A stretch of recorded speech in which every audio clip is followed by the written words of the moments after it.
আসসালামু আলাইকুম রহমতুল্লাহ। প্রিয় মুসলিম ভাই ও বোনেরা, আজ আমি আপনাদের সামনে বিশেষ একটি বিষয় নিয়ে আপনাদের সামনে উপস্থিত হয়েছি। আজ গোটা বাংলাদেশের মধ্যে একটি জাগরণ সৃষ্টি হয়েছে। ইসলাম কায়েমের স্বার্থে উলামায়ে কেরাম নিজেদের ভেদাভেদ ভুলে গিয়ে সকলে একত্রিত হয়ে গিয়েছে। এখন সাধারণ মানুষের কাজ কি? এটাই হলো সাধারণ মানুষের মনের প্রশ্ন। আমরা মুসলিম হিসাবে, আমরা ইমানদার হিসাবে এখন বর্তমানে আমাদের করণীয় কি?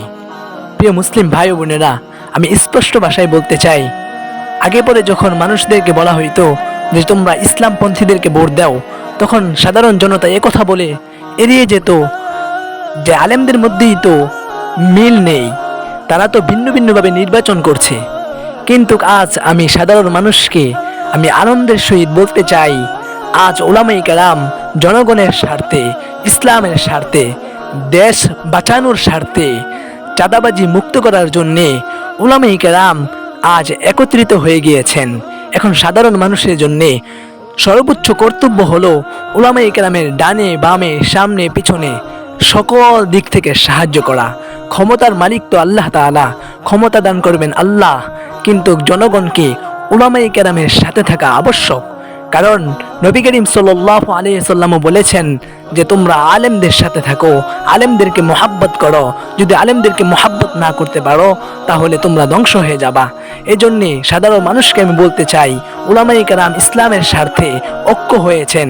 এখন আমাদের কাজ হলো সমস্ত ভেদাভেদ ভুলে গিয়ে আমরা উলামায়ে কেরামের পাশে থাকবো, উলামায়ে কেরামের সাথে থাকবো, উলামায়ে কেরামকে আমরা সাহায্য করব। ইনশাআল্লাহ আগামী দেশ হবে ইসলামের দেশ, আগামী সংসদ হবে ইসলামের সংসদ, কোরআনের সংসদ, মুসলমানদের সংসদ, অধিকার আদায়ের সংসদ।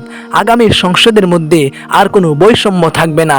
ইনশাআল্লাহ এদেশে শান্তি আসবে, এদেশে আল্লাহ তাআলার রহমত বর্ষিত হবে।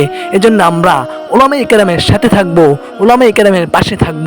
আল্লাহ তাআলা আমাদের সকলকে এই কথাগুলো বুঝার এবং উলামায়ে কেরামের পাশে থাকার তৌফিক দান করুক, আমিন। এই বলে আজকে আমি বিদায় নিলাম।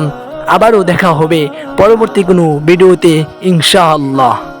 চ্যানেলটি সাবস্ক্রাইব করে সাথেই থাকুন।